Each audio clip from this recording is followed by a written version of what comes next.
You feeling stuck lately? Like life's passing you by? Get to know M.A.Y.A. Acronym My Ambition, Your Ambition. Reconnect with your dreams, your goals, your ambitions. Find your motivation and start to live the life you desire. Explore the M.A.Y.A, My Ambition, Your Ambition podcast at M.A.Y.A.com.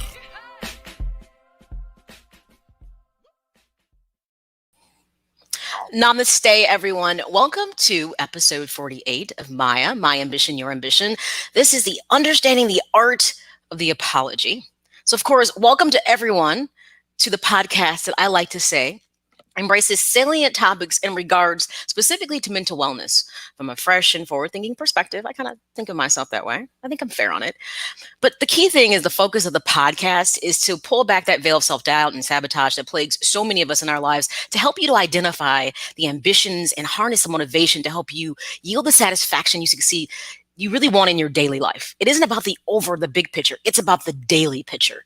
So if you're a first-time listener or viewer, welcome. Buckle up for safety, because occasionally the ride might get bumpy. I may say something that you may jar a memory or kind of hit a nerve, and you're like, never really thought about that. And of course, if you're a returning listener or viewer, well, then you kind of know how things go down here. The rule one of M.A.Y.A is that you work at your own pace. There are 48 episodes. So if you're back in episode 35, that's okay, because the time frame I'm working on this is all about you. The key thing is we take this next 60 minutes. I have this sinking suspicion it might go a little longer because the mailbag question today is going to be a good one. But get comfortable, find that place where it can be quiet, whether you're listening to it live or you're listening to it, at work or at lunch break, whatever the case may be, and grab your beverage of choice. I'm being double-fisted today. I'm doing water for hydration and some coffee, giving myself some caffeine, so I'm doing both. And grab a pencil and paper, maybe jot down some things that may jar a thought for you that you want to kind of go back and reflect on. So, of course, we got to do our housekeeping things before we jump into the show. You're always willing and welcome to join the conversation. Just click right there in the comment section, whether it's on YouTube or Facebook, type in your comment. And just like someone right now, I can go ahead and share it with the listening audience. Hello, Roburn from Hawaii. He says, aloha, ma. So just like that, I can share your comment on screen. And if you happen just to be listening, I'll let you know what was put into the comment section. So if you want to get interactive with the show, that's how you do it. You just join the conversation by typing a comment into the Facebook or the YouTube comment section, and I will share it with our listening audience. So that's how you can get involved in the conversation of the show. Hopefully by now, you know that you can listen to past episodes of M.A.Y.A at M.A.Y.A.com. Remember, with every episode, there's always a podcast companion, some additional information I think that can make the conversation a bit more intense or give it more insight. So you just go to M.A.Y.A.com, click on the podcast resource link, scroll down to episode 48, and you'll find a couple more things I've added in for the show. As well as, hopefully by now, you have subscribed, liked, and shared my YouTube page. Just search M.A.Y.A, scroll down past all the Japanese anime, and boom, there I am. So subscribe, like, and share. Now, in regards to how you listen to the show, if you happen to have a podcast platform of choice, one thing I don't do is hold it against you because you're still supporting me. So you can always find episodes of M.A.Y.A on iTunes, Apple Podcast, Google, iHeartRadio, Amazon Audible, Spotify, all those different places. Just search M.A.Y.A, My Ambition, Your Ambition, and then you can find episodes there. And lastly, make sure you get social with me. Make sure that you're following me on Instagram and Twitter at M.A.Y.A_Akai and Facebook, M.A.Y.A Kai Presents. So, I think it's really important before we jump into episode 48, we open up our toolbox. What do? We always take out our EI and put it on the table. What's our EI? It's your emotional intelligence, the ability to perceive, control, and evaluate your emotions, but more importantly, also being able to understand others. Because as we get into conversations about apologies or even about mental wellness in athletes, you kind of have to be able to step outside of yourself and kind of see someone else's perspective, which is often hard to do. Remember, objectivity is one of the most important things that we have in the toolbox that we work with here. The theme for every episode for the remainder of the year is knowing yourself is the beginning of all wisdom. Aristotle. And I'd like to say if people took more time in getting to know themselves and invested in their mental wellness before they go into a difficult situation or a crisis mode, you may avert being in really difficult situations where you don't know what to do, or you end up having to make a decision that you don't want to make because right now you just can't handle it because you're not prepared mentally to deal with what's being asked of you. So, knowing yourself is the beginning of all wisdom. Keep that in mind as we talk a bit about when we open up the virtual mailbag. Got some more comments. Hello, Joe Gliss. Welcome to the show. Blessings to you as well. Thank you for joining and tuning in. And just like Joe, you can get interactive with the show and just type your comments into YouTube or to Facebook, and I can share them on the screen with other listeners. Okay.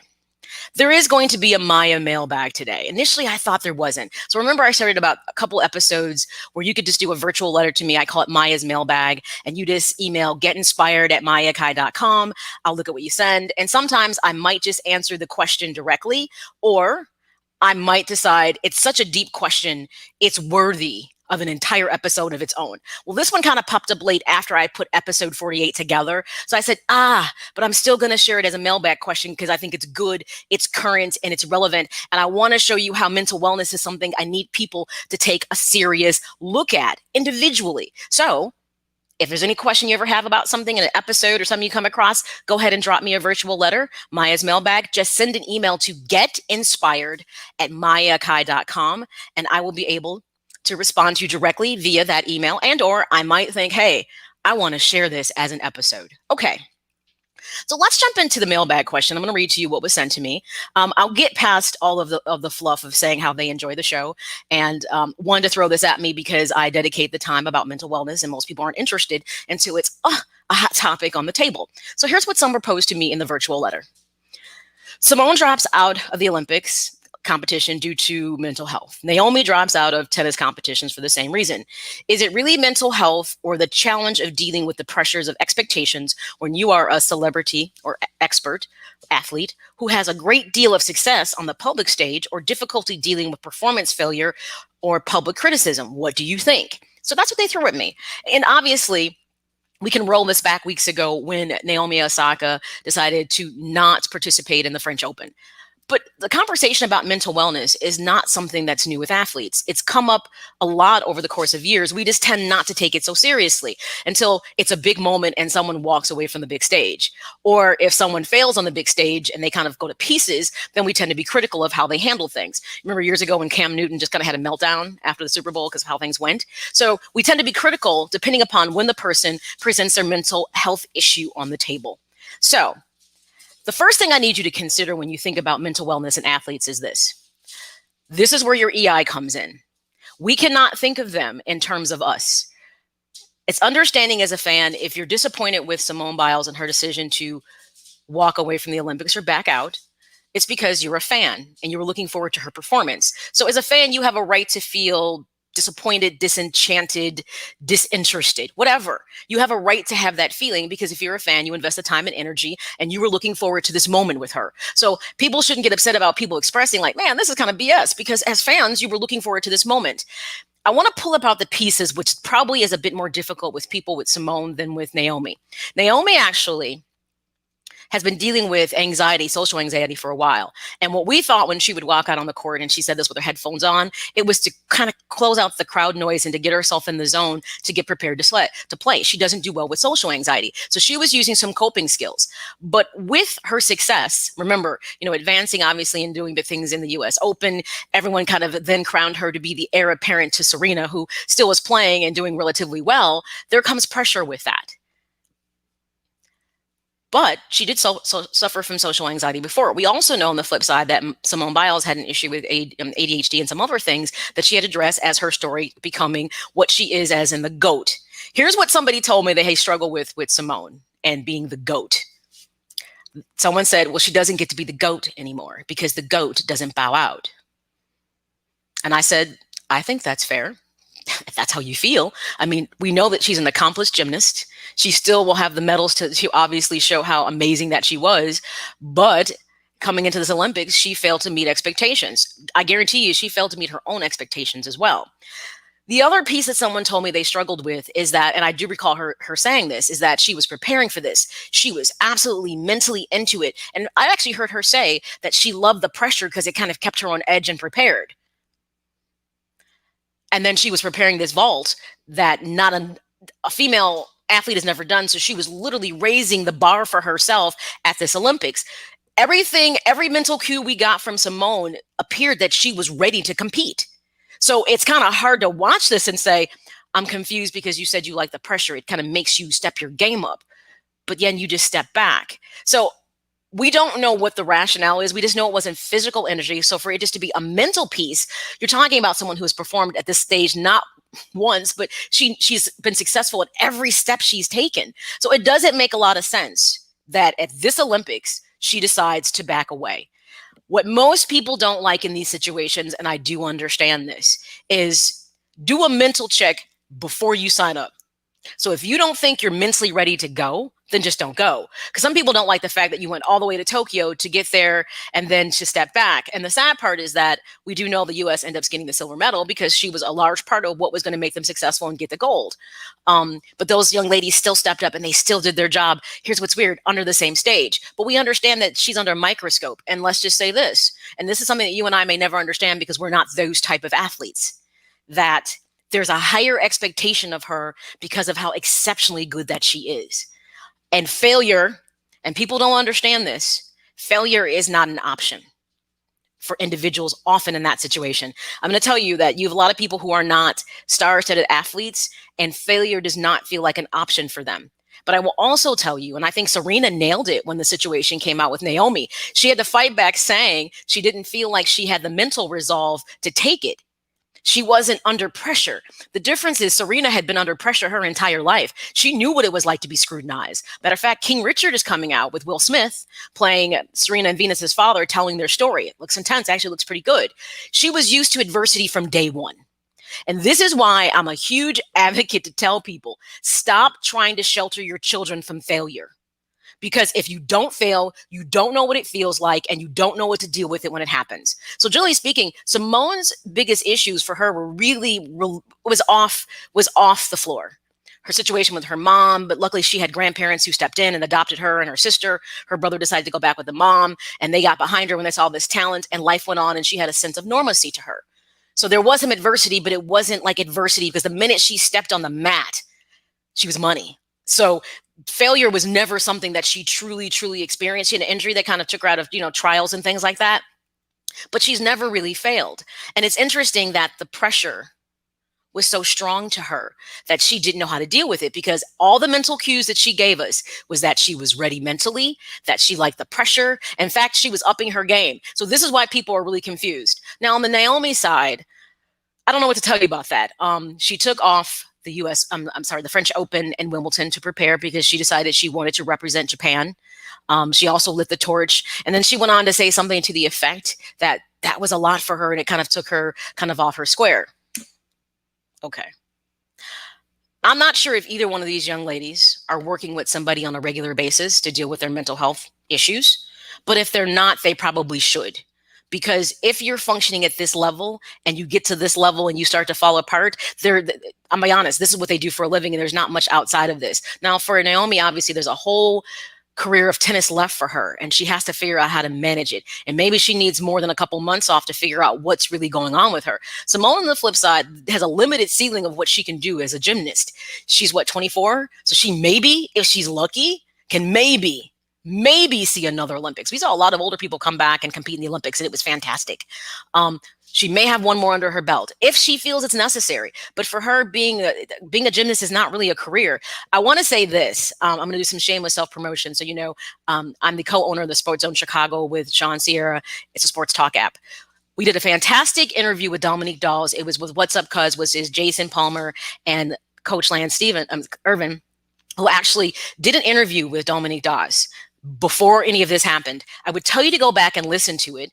We're going to replay it on the Sports Zone because she talks about the mental duress and the pressure that comes from it. So yes, I do believe Simone succumbed to something. What exactly it is, I can't tell you because I'm not going to judge her. I was very disenchanted and disappointed in her. I was like, wow, this is the stage you said you were waiting for. But there's something there that I don't know about. So before we judge, let's hear the entirety of her story of why she decided to walk away. The only thing I was looking at initially is, okay, so she backed out of the team portion.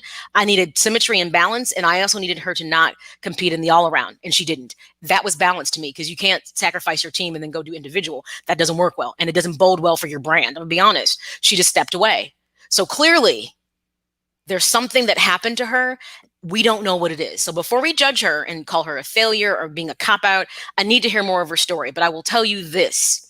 As an older individual, I just don't feel the mental resolve is the same with young generations. I just don't. If I failed at something, I never had a desire to quit. Matter of fact, it pushed me to work harder. It made me want to do more. By the way, I also wasn't allowed to quit. I hate to say that. I had parents were like, oh, no. We're not doing that. No. So we're really looking at millennials and younger generations. I don't know that they have the same emotional and mental resolve that older generations have. And I think we have to have that come to Jesus moment that they're not us. Unless there's adversity there, they are not us. But this is a good thing. If you have a kid as an athlete, sit down and have a conversation about their mental wellness because it's important. And Ro Burns said this, and I know, and we've had some great conversations about depression, and I will agree with him on this. It took greater courage for whatever she was struggling with. The struggle was real, to walk away because one, this is her dream. This is what she lived for, people. So it wasn't an easy decision. But two, the criticism that she knew was going to come with it. And I like the way she's addressing it. I'm not going to lie. I was a little disenchanted and disappointed in her, but I also, as a mental health professional, realize that she has a right to take care of her health because first and foremost, and she said it, she is human. But I would love to hear the backstory to what happened. So that's my thing. I'm not here to judge, and neither are you. We all have been put in difficult situations that challenge us. If it doesn't challenge you, it doesn't change you. And here's what I would love for Simone and Naomi to do at some point. I don't know, maybe Robin Roberts could sit down with them. Let's have a conversation and let us hear your story about where does the struggle lie with you? Because I guarantee you there's a million people who can probably connect to who they are. And those people are rallying behind them like, don't judge them because we've all been there. So their story are unique stories. And they're showing that they are mere mortals, though we elevate them to status of gods. We make athletes gods, and we feel that they cannot make mistakes or make poor decisions, and they're human. Let's be honest. I mean, you look at other people under pressure, like, Giannis from the Bucks, Antetokounmpo, and the guy has been under constant duress. But for him, it was a motivator, and he took his team to win an NBA Finals championship. So, everybody handles pressure different. But if you look at Giannis's backstory, to me, it tells you so much of how he can totally navigate those difficult waters. But I'll also say this, he had his brother on the squad, and he had his own kind of hype man every time helping him to navigate the difficulties and the criticisms. So hence, it's interesting. It depends on who's standing in your corner. What kind of support do you have? And this even goes as far as Sha'Carri Richards. I talked about this. I said, the company you keep is huge, especially as athletes, and helping you make good decisions and hoping that you're, ready for that moment and don't let you make a bad choice. So when we talk about these individuals' mental wellness, we know people train them and prepare them to compete at these high levels, but who works with them emotionally and mentally? Who's got their back? Who's their mental wellness advocate? Mental wellness is always something that takes the back seat. And this is why I do my podcast, because it always takes a back seat, but it never should. And nobody cares about mental wellness or mental health until it's compromised. When it's compromised, then everybody all of a sudden gets real interested. But when I try to get you to kind of beef it up and get ready and be prepared, nobody wants to do that kind of work. That's worth thinking about. That's why you should like, subscribe, and share M.A.Y.A.com. Shameless promotion there. Tyrell Thomas, I agree with you. Exactly. He said, my dad used to say generations get mentally wiser and mentally weaker. Yes, I agree. And I'm going to say this too. I'm going to add into this. We live in a world of social media that had changed the entire landscape of how we interact. Real talk. The criticism is scathing. You can just be criticized and you can go home and you weren't on the news or whatever. Talking about athletes. The news was the most you'd get. Now you do something. It's the news. It's Twitter. It's Facebook. It's Instagram. It's a nonstop barrage of criticism and support. So it depends on where you're at in your mental resolve, if you can cling to the support because you have a strong mental center and you can navigate through it. But if you don't, you won't.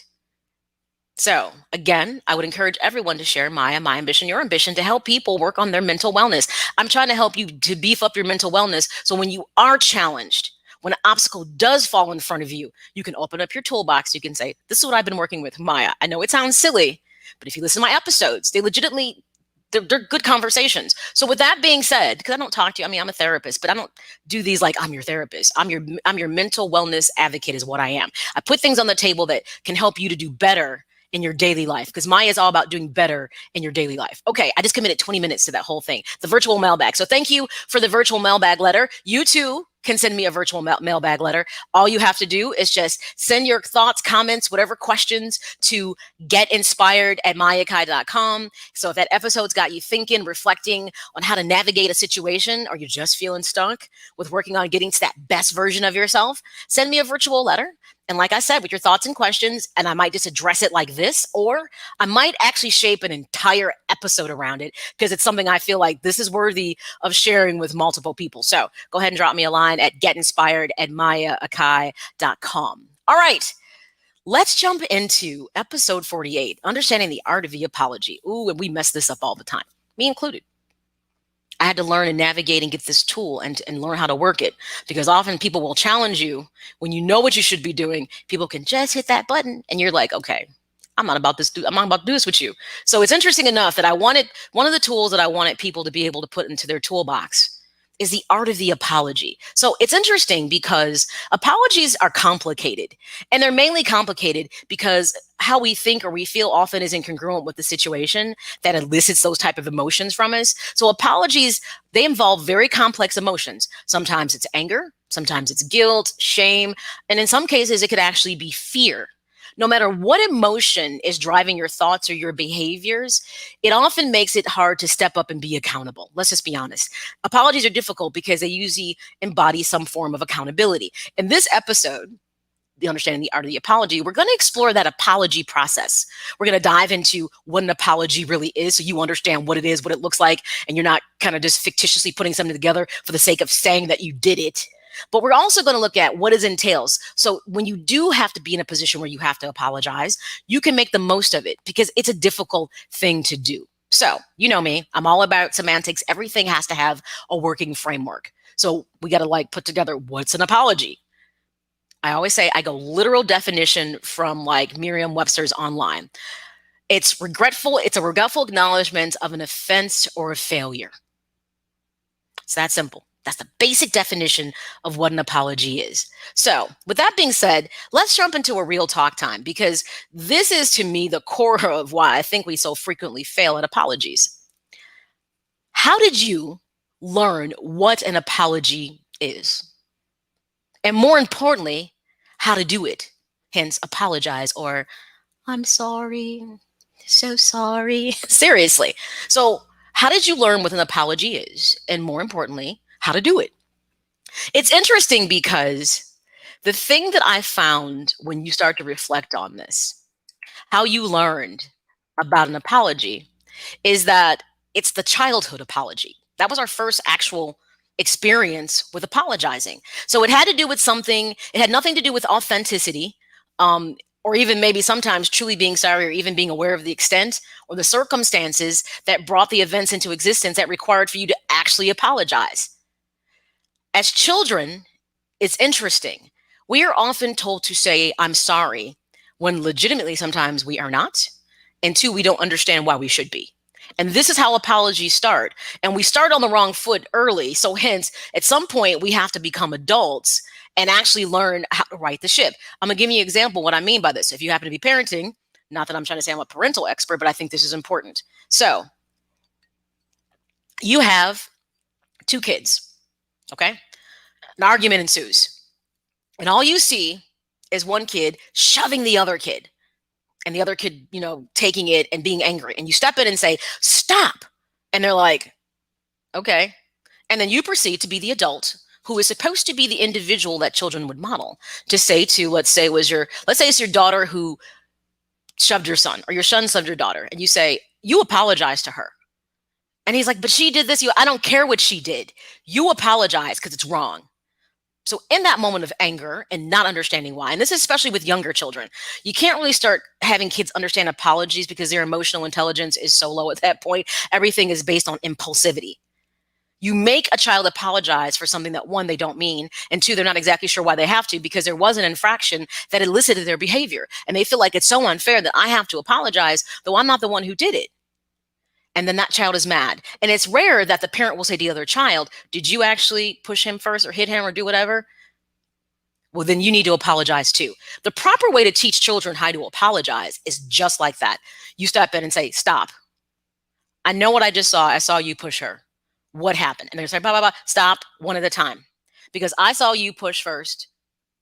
You tell me what happened. And they'll tell you your side. And they say, so-and-so hit me, whatever the case is. Then you look at the other child, because here's the thing about honesty. And you say, well, did you do this? They might lie. They may not lie. But chances are, kids' honesty is almost unbridled when they're young. I did because of this. Okay, here's what we're going to do. It's inappropriate for either one of you to put your hands on each other. So, because you pushed him, I need you to say, I'm sorry. No, it doesn't matter why you did it. Now I need you to say, I'm sorry back because it was wrong to respond that way. This is not how you respond when you're angry. You have to teach children to understand the scope of where their actions come from. Just making them blindly apologize without really understanding why they're apologizing or what emotion was elicited because of it doesn't teach them how to be better at it as adults. So if you reflect on how you truly learned how to apologize as a child, you were already at a disadvantage. And maybe somewhere along the way as an adult, you might have learned how to do it better. It's interesting because there's legitimately a learning curve, and it's a steep one to apologizing. But as we mature, we learn to reconcile feelings, thoughts, and behaviors. Or did we? Some people might have, some people may not have learned how to do it, and they still do the same things repeatedly, and their apologies often don't go well because they don't learn how to reconcile how they feel and their thoughts and their behaviors. But without a doubt, we know when we're wrong. We know when we're wrong and we've done something. We know when we have been wronged. And then there's that gray area called difference of opinion, aka intention versus outcome. I can't tell you how important these things are. Knowing when you're wrong, accountability. Knowing when you've been wrong, but understanding how to put that into perspective. And just saying to yourself, I clearly didn't mean to do that, but yet this is the outcome. It warrants an apology. There's different levels to apologies, and you have to understand that. But one of the things that's really important that I want you to know, and this is key, before you go throwing out apologies because you feel obligated to, I need you to first stop, step back, and ask yourself a few questions. Don't just throw them out there, because there is an art to the apology so that it can actually be effective. There's no point of giving an apology if it's not, one, authentic, sincere, and has a purpose. If you're just doing it to appease somebody, then don't do it, because it has no value to it. You should always do it with the intention of you're being serious, honest, and authentic. But there's something that I've put together that I would call the apology assessment. We got some comments. I'll get into this. Here we go. Vernon Fairley, thank you for tuning in. Ruben stuttered, I'm sorry, 2004. Yes, I do remember the infamous Ruben stuttered from, what was that? American Idol? Is that where it was from? 2004, a long time ago. Roburn chimes in and says, I see a difference between I'm sorry and I apologize. Yes, there is. And, it's interesting. He says, yeah, sometimes you got to give, it's my bad. Everything you're saying there is a difference slightly between I'm sorry and I apologize. And it's the level of what you mean when you say them. But I'm going to tell you this, if you say it if it's sincere, it's authentic, rather you say I'm sorry, which is kind of like pacifying to agree, opposed to I apologize. One thing that people say, and I know you've heard this saying before, let your apology be as strong as the infraction you put against me. So if you came at me hardcore, if you embarrassed me, disrespected me, when you come to apologize, come with that exact same type of energy. Don't come soft, come real. Most people can't do that because most people absolutely hate to apologize. But there's reasons for why they hate it. But remember I said, when we talk about the art of the apology, I want you to stop, step back, and ask yourself a couple questions. And I craft this as the apology assessment. I want you to ask yourself a few questions, and then you decide if you need to apologize and how you need to apologize based on these questions. Reflect on this. 1, is there a positive outcome that will come from me apologizing? That's 1. 2, is there a benefit for apologizing? Is there really a reason to do this, or am I just doing it to appease someone? And 3, is it a good versus a bad idea to apologize? Now, most people figure, like, what do you mean a good versus a bad idea? No. Sometimes it's a good idea to apologize because of what it's a positive outcome and there's a benefit. And sometimes it's a bad reason to apologize because it's not going to yield a positive outcome. And it's no benefit to it. It's just more of about dealing with a person and perhaps what you think they need from you. But it doesn't mean what they need from you really truly is the apology. It might just be conversation, open, and honesty. Just keep that in mind. But we're going to dive a little bit deeper. I can't throw those things out there to you and not tell you, oh, well, what exactly goes into the assessment. So let's talk about the first one. Is there a positive outcome that comes from apologizing? And that ultimately is just as simple as this. Why is apologizing important? And what will it accomplish when I do it? So is this the you were wrong, and because you are wrong, you need to address it? And by apologizing, it does validate a person's feelings or a situation. And I'm going to tell you about the art of apology. This isn't just within personal spheres. These things also flow over into work situations. You can be in a situation where apology is necessary, and understanding how to frame up appropriate apology in a workplace is really important. Language is everything in apologizing. But why is it important? And what will it accomplish what you do? So remember I talk about, and I'm going to get to one of these episodes about there's levels to relationship, there's high and low level relationships and in betweens. So it's really about the nature of the relationship and what goes into it. So if you're apologizing important because it's something that's going to help to mend a fence, you realize that you were wrong and you want to take ownership for your actions, your words, whatever the case may be, then it's something worthy of doing it. If the positive outcome only is that you're being true to yourself and you're being honest, that is as good as you saying it to somebody and them not taking it. Because remember, getting to the best version of yourself, we talked about dimensions, and accountability is a huge part of those dimensions. So that positive outcome, something, I did something wrong. I acknowledged I did it, and I apologize. I took ownership of my actions, my words, whatever the case may be. And that positive outcome is that you end up feeling better that you did the right thing. It's fully worth it, because apologies are really one-sided. It's not about if someone chooses to accept or not accept. It's about doing the right thing. Next, I talked about, is there a benefit for apologizing? So is it going to resolve a conflict, open a dialogue, reduce stress, or one more important thing, does it address a deliberate action? Can it begin healing? I'm going to tell you something.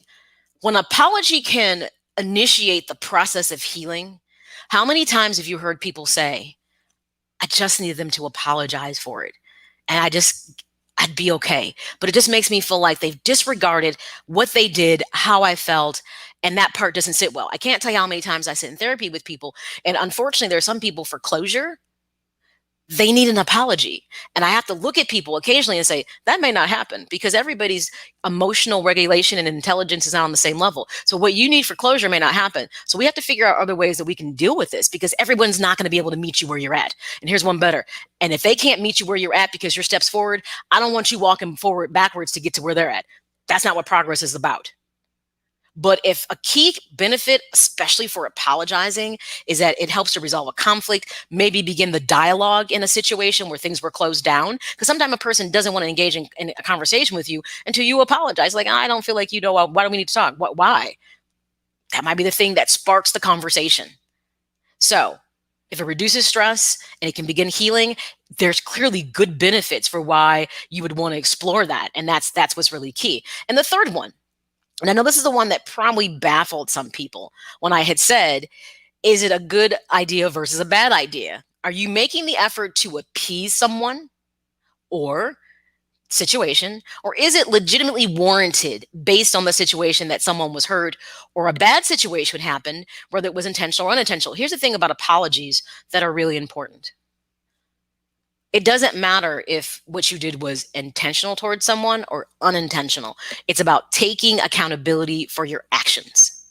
And those are the three things that you need to do when we talk about the apology assessment, to figure out, one, if an apology, if it's going to be a positive outcome from it, what's the benefit from me doing it? And more importantly, is it a good versus a bad idea? If you're only doing it to appease someone, to make the peace, but you're legitimately, you're only apologizing to make them feel better, but you're not really wrong, then there's no reason for you to issue an apology. That's called, we need to sit down and have a real conversation. Because the worst thing we do is we empower people when we choose to appease them because they can't deal with reality, or they can't deal with the situation. And because these often happen in high level relationships or in work environments, we appease them because we feel like we have to. No. That's called, we need to sit down and have a conversation. And if you're not willing to have a conversation with me, then okay, that's fine. Then we can just let this sit where it is. That's hard, because high level, high value conversations and relationships are really hard. Most people can't put them down and they can't walk away, which means now you're being held hostage to your emotions. Stress, no healing. Apologies are about relieving stress, conflict, and should initiate some form of healing in some way, even if that healing is just a peace of mind in the situation. There's something I want you to note. And this is key. When I put notes on the board, it's like, you got to know this is something I really want you to reflect on and truly to think about. Apologies should never be entangled with promises to persuade the person to forgive you or accept it. A sincere apology addresses the heart of the matter with honest and open reflection on what you did wrong. It's purely about accountability. So I never want you to lead with, but I promise I'll never do this again. You don't know that. You hope you won't do it again, and you're learning from your actions that might have been inappropriate. But to make promises or to try to persuade someone to accept your apology, no, it's never a good thing. You should always be doing something to be accountable for your action, and what follows that is fine. If it's you've learned and you don't do it, great. But God forbid if you make that apology and then you put a promise attached to it, and then you don't live up to the promise. Now that's probably fractured the trust that you already had with that person. And most people don't understand that. Like, look, don't overcommit to it. Just apologize for what you did wrong and move forward. And there's no need to try to embellish it with anything more than what it is, except for the apology. And I like when Roburn said earlier, saying I'm sorry and I apologize really are slightly different things. There's a sense of authenticity and sincerity when you say I apologize. It comes with strength. Whereas I'm sorry almost seems like that word of submission. It's like waving the emotional white flag. It doesn't come with the same type of resolve as saying I apologize. So just keep in mind, when you apologize, by no means do I want you to do it by trying to promise something that maybe you can't fulfill. Just because you offer an apology, you got to be mindful of this. Just because you offer an apology does not mean it will be accepted. It may be accepted with stipulations. Well, I'll forgive you if this, and this. That's not why you apologized. Nor does it mean you are back to where you were in the relationship before the infraction had happened. But you should ask yourself, if you're thinking an apology is going to return your relationship back to where it was, the question you should be asking yourself is, but is that where we need to be? Or do we need to evaluate where this relationship is because of what happened in this situation? Trying to return back to the scene of the crime is not always a good thing, is it now? So when you apologize, don't think it's business as usual. We go back to the way that we were. That's not what you should be trying to achieve when you apologize. This is my episode 48, Understanding the Art of the Apology. After the break, we're going to take a quick break. We're going to talk about why it can be hard to apologize, but when you do it right, it has so much value to you emotionally. But we also have to know there's a right and a wrong way to do it. So we're going to get to, when we're talking about the art of the apology, we need to know what exactly goes into the art of the apology. So when you're starting to do these things, you have a clear-cut understanding. When you open up your toolbox, you take out your apology assessment. Now you're working at making sure you do something with intention, purpose, sincerity, and authenticity. You're tuned into My Ambition, Your Ambition. We're going to take a quick break, everybody, and we'll be right back and continue the conversation about understanding the art of the apology. Please stop and listen, because this important message may directly apply to you or someone dear to you. Several thousand African American former full-time CPS teachers were unfairly terminated starting in the mid-90s and continuing to the 2000s. If you are one of those many former CPS teachers who was unjustly terminated, or if you are the immediate relative of a now deceased unjustly terminated former CPS teacher, you may qualify to participate in a lawsuit at no upfront cost to you. Please call 773-580-7183 immediately for more information. That's 773-580-7183. Do not delay. Act today, because time is of the essence. That's 773-580-7183. 773-580-7183. I can't breathe. I have migraines, numbness, weight loss. I live with it every day. The illness that I'm suffering from is an anxiety disorder, and it deserves to be treated like any other illness. But it's not.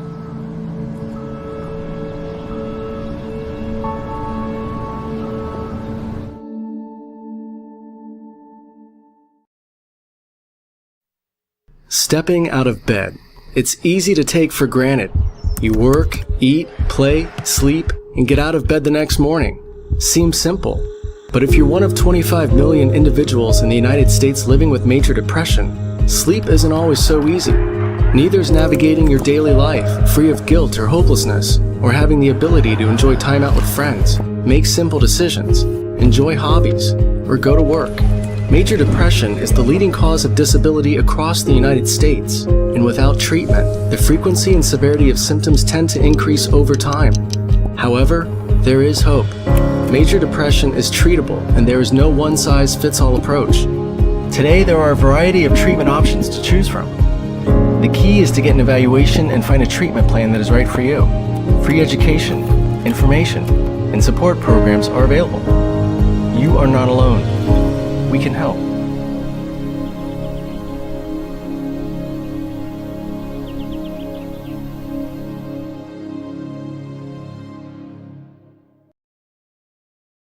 Whether you're on the go or listening on your cell phone, tablet, or laptop, you can find the show in the iTunes, Google, and iHeartRadio platforms. With all due respect, I believe this is going to be our finest hour. Just search M.A.Y.A, My Ambition, Your Ambition, and get ready to be inspired and motivated to harness your ambition.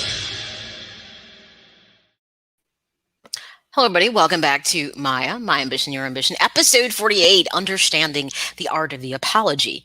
You know, in today's world, mental health is something we're hearing so much more about, and I still don't feel like people are taking the steps to take care of themselves mentally. I always say it is about language. I always refer to it as mental wellness because it doesn't mean that there's an issue or problem. It means I am taking care of myself as I would take care of myself physically. So if you could commit to working out every day or eating right, then you should commit to what it takes to make sure that mentally you're in a good space, that you're taking notice of when you're depressed or stressed or, things are going on that are really weighing heavily on you. And don't let it get to dire straits. We have to learn about self-care. You do it when times are good and not just when times are bad. And this is what I'm trying to get people to understand on my podcast is, so don't be surprised because when people are under duress, they tend to crack. What's that saying? Pressure bursts pipes, but at the same time, pressure makes diamonds. So it depends on where you're at in your mental wellness journey, if you're going to fall to pieces or emerge as a diamond.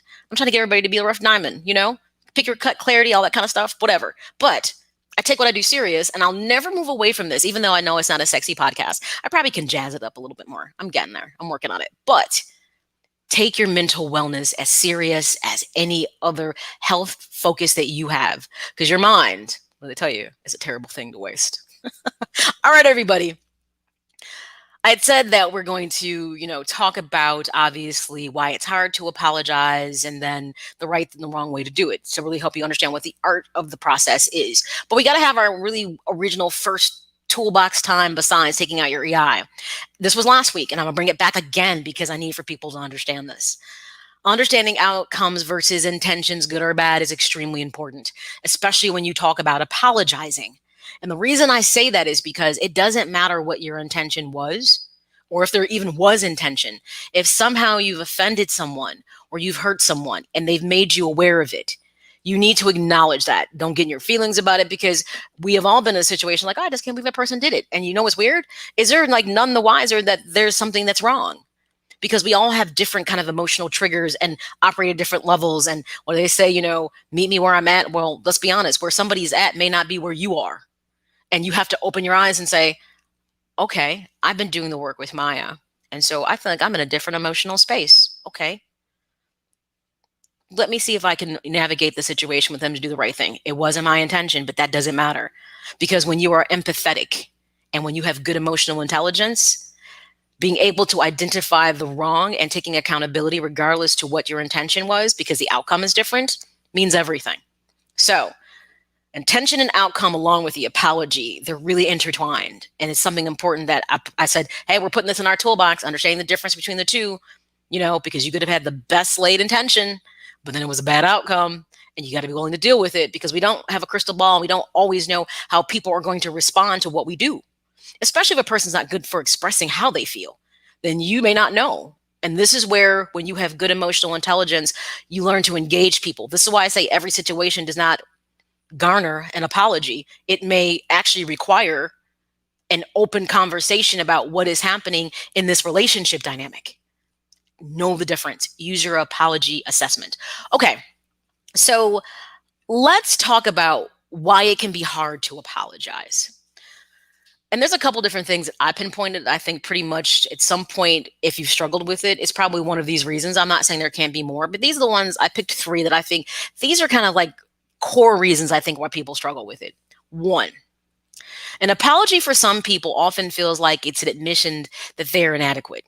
Some people become so embodied in what they do, it becomes who they are, if that makes sense. So they make a mistake and they're like, I can't do anything right. They come to believe that because they are consistently inadequate, that if I apologize, I'm building onto the fact that I'm always making a mistake, because that's how they feel about themselves. So they embody the apology as if, again, I've done something wrong, and they feel more inadequate. So they're reluctant to do it because of the fact of they feel that this is just typically me. So what's the point? So if an apology makes you feel inadequate for whatever reason, I need you to step back and say, why does this make me feel inadequate? And sometimes this happens at work. It happens in relationship dynamics. You do something and a person really makes you feel small. This kind of plays a little bit sometimes into different dynamics within relationships. But if for some reason, if it's hard to say you're sorry because you feel like it's going to be a scathing indictment of who you are, ask yourself why. And how did you get to the point of thinking of yourself that way? 2, sometimes offering the first apology in situations after disagreement may feel like an admission of guilt and that you're solely responsible for the conflict, yet you feel the situation involves wrong on all parties involved. So you feel like if you step up to the plate first, it may allow the other person to take no responsibility for their part in the conflict. So sometimes it's like, who's going to apologize first? Who's going to say that they were wrong? You know? So that can't be the reason that you choose not to apologize. This is when you said if you've really grown with your emotional intelligence and you're empathetic, you do what's the right thing to do, not incumbent upon if somebody else can't do the right thing. One of the things we continually talk about is that you can't expect for people to be able to be on the same page with you with things. So with that being said, you don't not garner taking ownership of what you've done because you're afraid somebody else does it. If they don't, by now you should learn that that's part of the rules of engagement. Everyone's not going to be able to do what you do because you're working at being the best version of yourself, which is doing things better. So if you find someone who is petty and not wanting to do things better, then let them sit where they are. Don't stop being you, the best version of you. Because remember I said, sometimes that apology, that benefit is that healing piece. It allows you to have a peace of mind, like I did the right thing and I can't do more than that. And the third one I think that's interesting, and I think we probably all have been there, especially as children. An apology may draw attention to a mistake that may have gone unnoticed. So you notice something, you're like, oh, it's totally wrong. And it doesn't really jump out at people. So you're like, well, why bring it up? Because if they don't know, but I know, why shed light on it? That's about accountability. That's also about your conscience. I mean, I'm not going to tell you run forth into a burning building, but I would tell you that we're working towards being the best version of ourselves. So you might just say, I need to bring something up that's not sitting well with me. I want to apologize for this. And they may be like, what? Now, mind you, I'm not exactly sure what you might be apologizing for. So if you're about to break a levee, because maybe you're about to surrender information that somebody else doesn't know, then now you need to talk about positive outcomes and benefits. Does it make sense? And are you ready for whatever might come from it if you do it? I'm like talking about some serious infractions, like you've been doing some things that someone doesn't know about. So by opening up this can of worms, it may turn into a whole nother situation. That's something that you have to decide it's right or wrong. It's not for me to tell you to do or not do it. So it's your conscience. You figure out what works for you, because every situation is not the same and does not garner or should have the same response. What's really important is just know that, and I probably have said this a couple times, apologies are never going to be easy. But the key thing is, let's explore the ways to approach them the best way that we can. And this is where the art of the apology comes into. So we know it's not easy. We know sometimes it may come with a cost that can be high, uncomfortable. Get comfortable with the idea of being uncomfortable when you apologize. Because if apologies were easy, we'd be throwing them left and right. But obviously they're not. So you have to get comfortable with the idea of being uncomfortable when you really want to apologize and do the right thing. And I'm going to tell you something. There is a piece, and once you've apologized and you've done the right thing, it kind of washes over you like, I've done the best I can. And once I've done my best, there's nothing more I can do. That's that healing and that peace of mind piece that goes into the benefit of apologizing. So let's talk about the art of the apology. So there's a couple different things that go into it. There's roughly like about 5 things that kind of form the art of the apology. Things that as you're forming what you want to say to this individual in regards to a situation, there are 5 things I want you to take into mind as you're forming this. The first thing is just know the power of words. We know that words can get hit hard as a bat, hurtful, especially if it's coming from a person that you care about. Now, they probably aren't as difficult when you don't care about a person. It might be irritating or piss you off, but when someone hits you with words that you care about, they run deep. It's like you feel like someone stabbed you. So we know words are very powerful. So the words you choose to use in your apology is important. So here's what's key. Use words that are clear and accurate. Make sure that the receiver of the apology understands that you understand what you did to offend them. I would preface this by saying it's important to understand that you know what you're apologizing for. So if you don't know exactly, just don't be throwing, I'm sorry, I didn't mean to offend you. No. I want you to be very specific about what it is that you are apologizing for. I am sorry for doing this. I didn't realize it was going to have this effect on you. And be careful not to put within your words hurt, because if a person's in their emotion, they may be like, you didn't hurt me. I'm just mad. So words. I'm apologizing for the fact that I did something that obviously offended you, and that wasn't my intention. So I want to say I apologize for that. Make sure you are very specific, but you don't try to put into your words or articulate what you think they are feeling. I know it's complicated, right? Because people get real emotional and like, you didn't hurt me, this, and this. And half the time they may not be listening because they feel like you have some kind of power over them if you say you hurt me. And they may not like that you're saying that. So omit words like that. 2, be specific in what you are apologizing for. I kind of talked about this in the first part.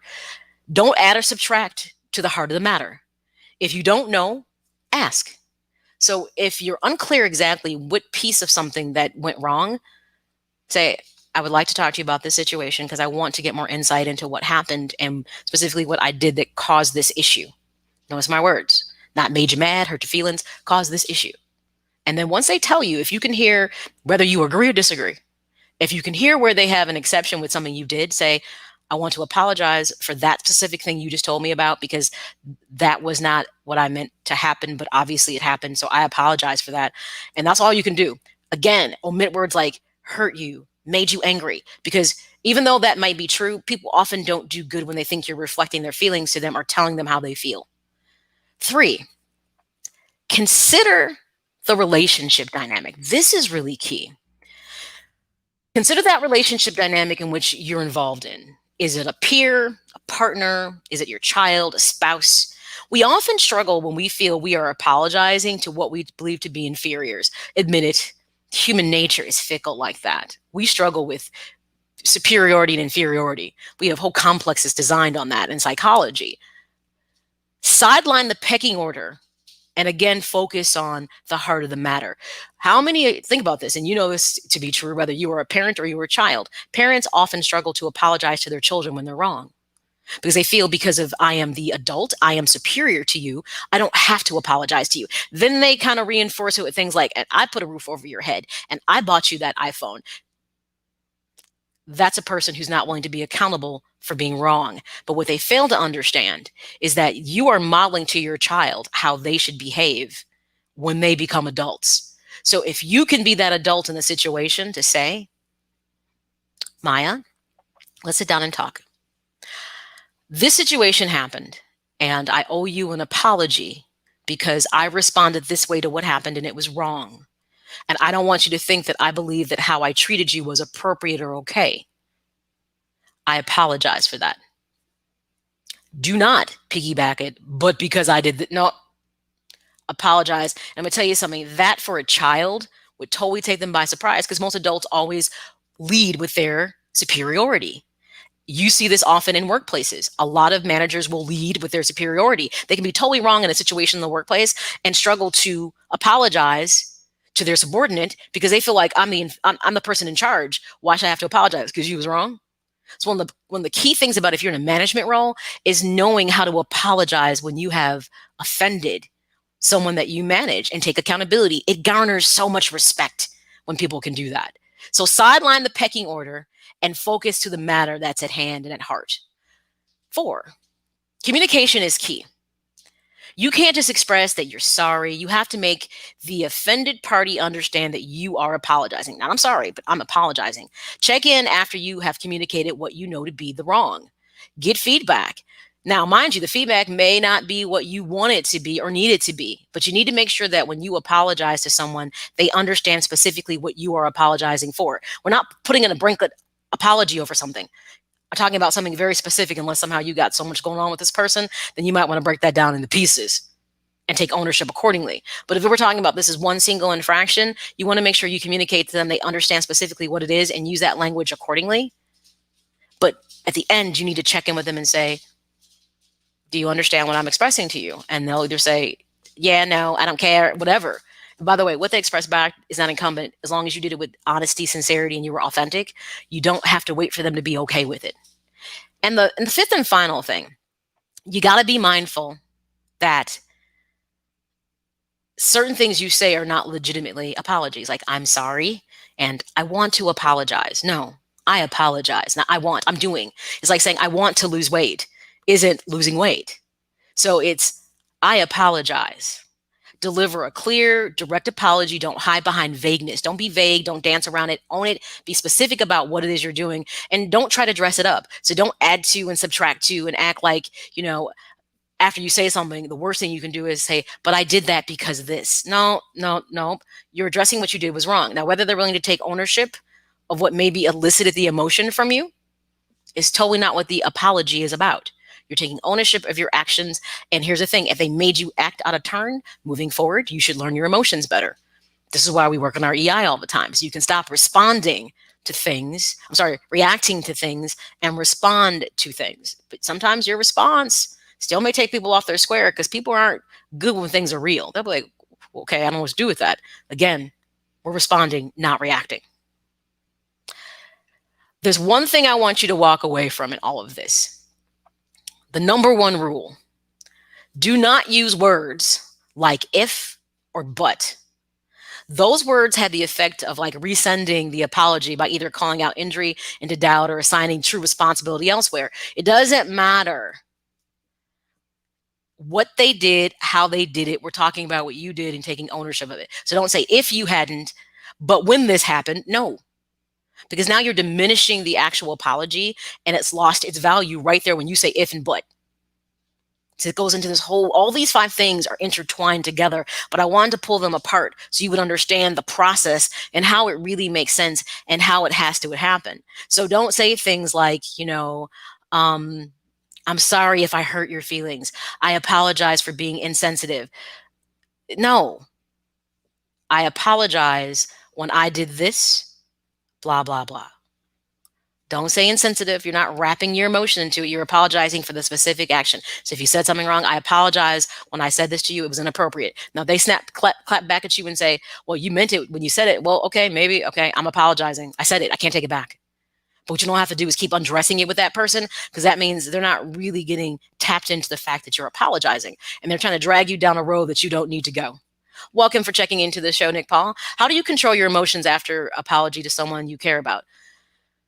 First of all, I will tell you this, and this is my personal opinion. There is no rule to this because we're human. Thank you for tuning in, Nick. You should not make an apology in the midst of emotion because chances are you're going to say a whole bunch of stuff that you don't mean to say because you're going to be overwhelmed.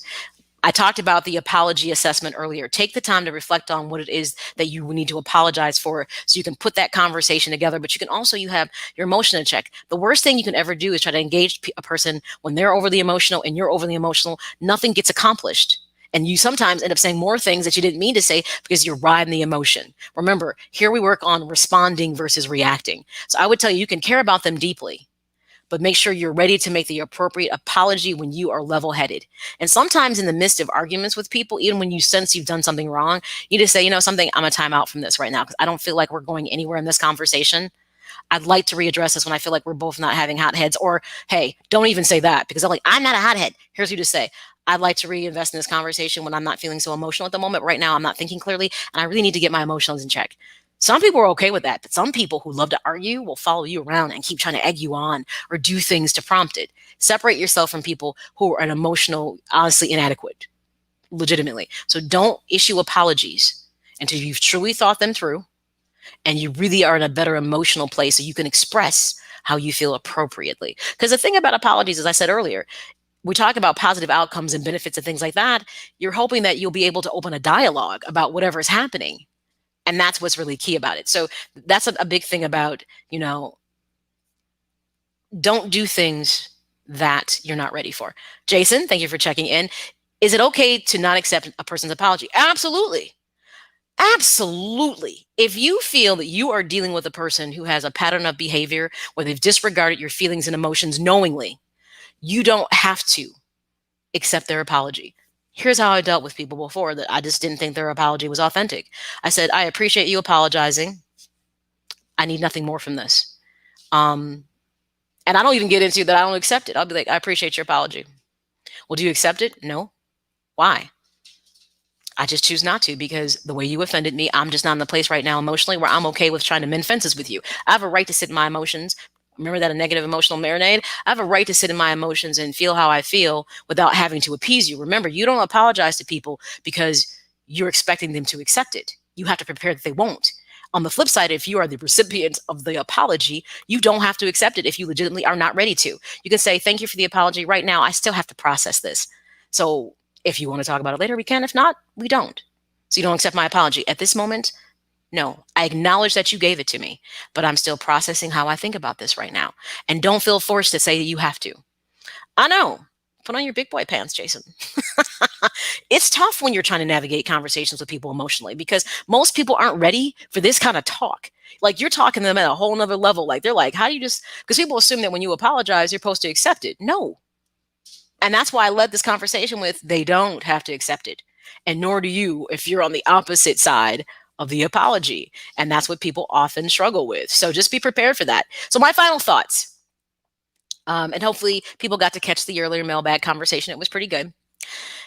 An apology, understand this, is completely one-sided communication. I'm gonna be honest about that. It's acknowledgement of guilt and regret on your side. So being accountable. But you're not asking for anything in return. And that's what most people don't understand. When you apologize, you're not apologizing because you expect for them to forgive you. You're apologizing because you acknowledge you did something inappropriate or wrong. Or if it was unintentional, you realize you did something that created a situation or a bad emotion for someone and that wasn't your intention. You're addressing your action and the outcome of that action. So you're not doing it expecting them to be okay with it. And you shouldn't expect for them to be okay with it. The intention is not to receive forgiveness when you apologize to someone. It's addressing what you did was inappropriate or wrong. And this is where a lot of people lose insight into apology because they think it's meant to be given because of forgiveness. The other thing I want you to think about too when you apologize to someone is do not grovel. This is one of the most important things I need you to walk away with. Do not grovel. Just give your apology and accept that it may take time to repair the damage that's been done by what happened.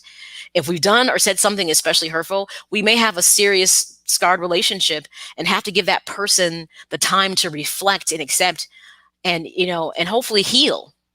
Those are high value relationships. So don't expect an instantaneous, okay, I'm gonna tell you something. When people rush into accepting apologies, it often doesn't fix the situation. And remember I said earlier, when you apologize, don't expect to go back to where you were in that relationship because maybe where you were at wasn't the right place to be. And after the apology, maybe there needs to be some open dialogue about what's going on in that relationship. That's it. episode 48, Understanding the Art of the Apology. Well, as always, everyone, thank you for listening to this episode. The whole purpose, like I say, of this podcast is to help you to identify your ambitions and harness that motivation to help you to, acquire the success and satisfaction you seek in your everyday life. Remember, you can always find episodes of M.A.Y.A on, you can go to iTunes, Apple Podcasts, Google, iHeartRadio, Amazon Audible, Spotify, all those podcast platforms. Of course, just search M.A.Y.A, My Ambition, Your Ambition. Of course, I'm going to tell you my preference is that you go listen to my episodes at myakai.com. Remember, there will be some podcast companions. A supplemental information I put to go along with this podcast, I think can give the conversation more breadth and depth. You can always go to myakai.com, click on the podcast resource tab, scroll down, it's at the top right there, episode 48. And there's one I put in there that also talked about apology, especially in professional settings, because a lot of things happen in workspaces and people don't know what to do when something's wrong or how to apologize or address it. So that article kind of does a dual kind of conversation about apologizing in the workplace, which I think a lot of times people don't know what to do with those things. Make sure you subscribe to my YouTube channel, M.A.Y.A, just type it in, scroll down past all the Japanese anime, and boom, there I am, and like my page. Remember, I'm really enjoying doing the virtual mailbags with people. So the letter today was about mental wellness and athletes. So you too can drop me a virtual letter. Just make sure you go to, actually you don't have to go anywhere. You can just email right from your email to getinspired@myakai.com right there. And once you actually just send me an email based on a question you have, maybe something I said in this episode, it got you reflecting, and you want more insight into something, or maybe something just popped up in your mind from a previous episode, just drop me, an email at getinspired@myakai.com, and I'll pull out Maya's mailbag. And like I said, if it's just this absolutely riveting question or email, I'll make it a whole episode. But if it's something that's just kind of a quick address, then I'll go ahead and just address it at the beginning of the episode and share with other listeners as well. Today, we talked about mental wellness and athletes. I think it's a worthy conversation. I could probably do more episodes, but my whole point about M.A.Y.A, My Ambition, Your Ambition is exactly what Simone and Naomi and even Marshawn Lynch was talking about. Take care of your mentals, people. And do it before you get in dire straits. If you do the work ahead of time, it's like preparing for a test.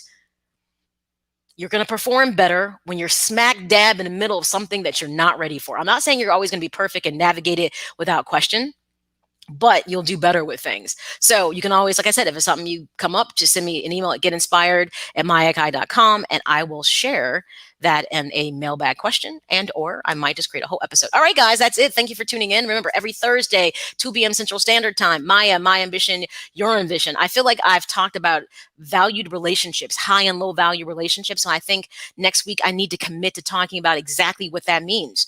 Because as you're working on your mental wellness and you're getting to the best version of you, you really do need to understand how to really assess relationships as they stand in your life. What's that value to you? What does it bring? What does it add? What does it subtract?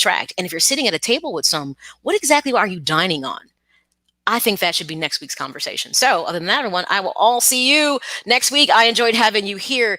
Be well, be safe, and be amazing. Because remember, your present becomes your past and your future is no more. So live every single day to the fullest. Ciao. Get inspired, get motivated with M.A.Y.A and the M.A.Y.A, My Ambition, Your Ambition podcast. Something that I take pride in is trying to be forward thinking outside the box, challenging myself. And as I challenge myself, hopefully I challenge you. Find M.A.Y.A on Twitter and Instagram at M.A.Y.A_Akai. On Facebook at M.A.Y.A Akai Presents. We're going to talk health, wealth, fitness, mental health, financial, lots of different things that can empower you as you seek out the ambition that you're pursuing. Or get everything M.A.Y.A at MAYAAkai.com.